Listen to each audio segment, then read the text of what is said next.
Hi, I'm Jamie Eason and I'm in the Bodybuilding.com kitchen today. I'm going to make one of my favorite things to make, which are my carrot cake protein bars.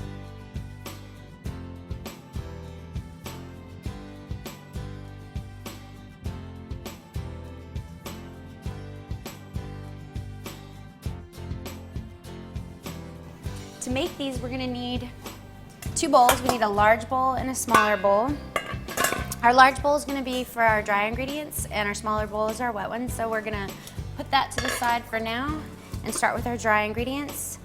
First ingredient you need is oat flour. You can find it in the healthy section at your grocery store, or if you're unable to find it, it's essentially just ground up oatmeal. I suggest you use the quick cooking oats because they're a little bit easier to grind. But if you use it, you can do it in a blender. You can't typically get it as fine as they do in the store, so you want to make sure you do a little bit extra to make up for the density that you're losing. This is about a cup, and then you're going to do maybe about a cup and a quarter for the other oatmeal, or even a cup and a half sometimes. So we'll dump in the cup of oat flour, and then to the oat flour, I'm adding 2 scoops of a protein. You can use any protein that you like, but I will tell you this, it will change the flavor of them if you don't have a good quality protein. I always look for one that just has, that's lactose free. I do low sugar, low carb, low calorie, and most of the time just as clean of ingredients as I can get. But here's 2 scoops, and you use the scoop measure out of the container. And then the next ingredient I'm gonna add will be my cinnamon. And I'm going to do 2 heaping teaspoons of cinnamon. You can really never have enough cinnamon, so add that. Cinnamon's really good for you, so you can add as much as you want. It's really to taste. And then we're going to do 1/8 of a teaspoon of allspice and 1/8 of a teaspoon of nutmeg. I'm going to get it all in there because that's the good spicy stuff. Now I'm going to show you real quick. My measuring spoons have 1/8 of a teaspoon, but a lot of people, you won't be able to find that. Here's 1/4 of a teaspoon. You're just gonna have to get really good at kind of measuring half full, and you can still, manage to do your 1/8 of a teaspoon. So then the next ingredient we're gonna add is our baking soda. Baking soda is what makes a cake rise. So we're doing about 1/2 of a teaspoon of baking soda. Again, I wanna get it all in there. And then we're gonna do about 1/4 of a teaspoon of salt. The salt will make the baking soda react. So there's all of our dry ingredients. We want to incorporate all that, mix it together really well. Make sure you stir these really well. Anytime you add a leavening agent like a baking soda or baking powder, if it's not mixed in really well, you can actually taste it, and it's not a very good taste. So, okay, there's our dry ingredients. Now I'm going to set this aside, and we're going to do our wet ingredients. And for our wet ingredients, you're going to need 4 egg whites. Let's see.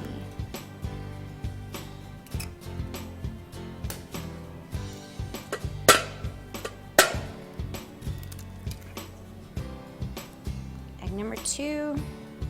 Seem to be getting some eggshell in here, so I'm going to fish that out.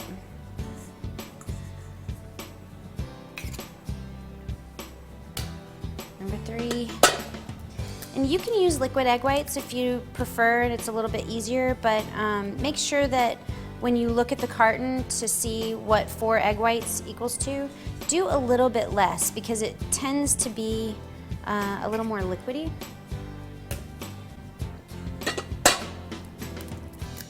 And number 4.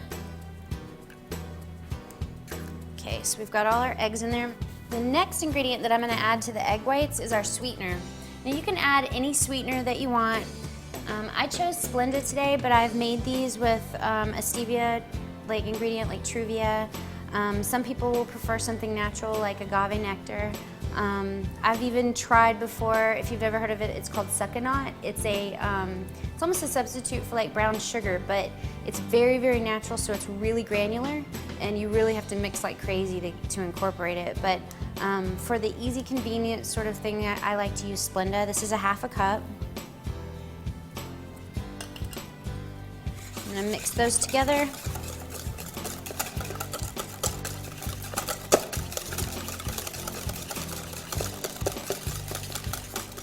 Now I've even made these with no sweetener and just used the natural sweetness of the carrot, and it's good too. It just tastes, it tastes just more like straight spice, but I think that way it tastes pretty good too. So if you don't like Splenda at all, there's always that option. Okay, now that we have that mixed together, we're gonna put in our carrots. And these are baby food carrots. You can actually do shredded carrots if you'd like, but honestly, they don't seem to give you the moisture that you need for this recipe, and I think they tend to be, they tend to make it fall apart a little bit. So you can do it however you'd like, but I think these work great. So I'm gonna scoop all this off the top. Actually, I'm gonna use this little spoon. And as I mentioned before, carrots have some natural sugar in them, and we're using 2. So these look like they have about 5 grams of sugar. Look at different ones. Like there's one that I have at home that only has 3 grams of sugar in it. So the less sugar, the better, but this is going to make 16 squares. We're using an 8x8 inch Pyrex dish. It's gonna make 16 squares, so you really aren't gonna get very much sugar at all. So that would be 10 grams of sugar, and then divided by 16, that's less than a gram. So add the second jar.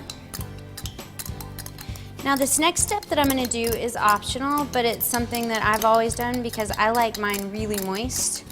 So you can either add some almond breeze or you can just add water, which is what I do. I add a little bit of water. And what I like to do is just take my baby food jar and actually fill up the baby food jar with water.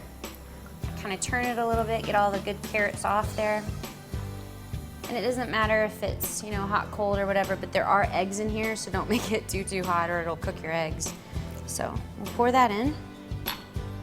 Set those to the side for recycling. And then I'm gonna stir this up.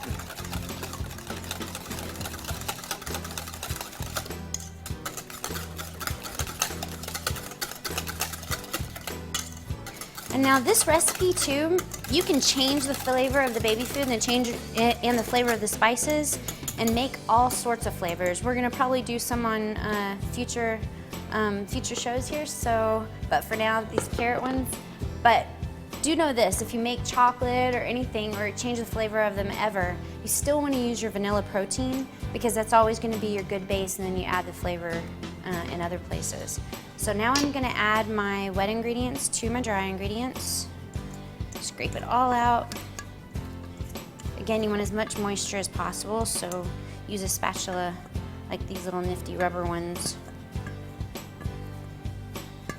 Okay, we got that all in there. I'm gonna mix this together. Now earlier I preheated my oven to 350 degrees. So it should be about ready for us. It looks like it is.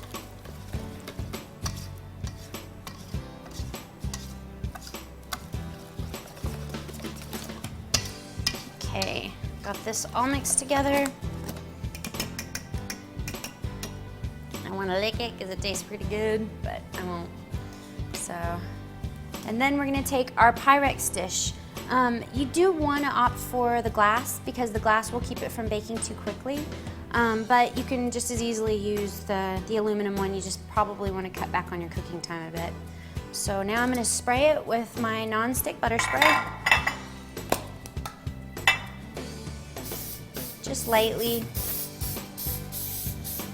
And a little tip when you're baking and you spray stuff on your nice dishes, try to use something like a towel or even a paper towel and wipe around the edges, because if you don't, this stuff will gunk up and over time your pan will get old really quickly.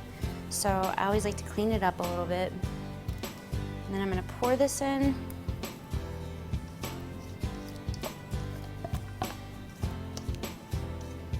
And scrape it all out. Once you get it all in there, it should look about like that. And it's ready for the oven. So we're gonna put this in the oven.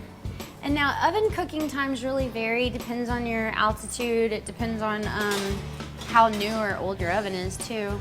So I'm gonna put that in there. And typically, I mean, you can bake these anywhere from 20 to 30 minutes, just depending on your oven. So I'm gonna put these in for about 22 minutes and then check it. So turn our timer on. Okay, and then when we're done, we'll have our carrot cake bars. Let's see, we'll turn this off.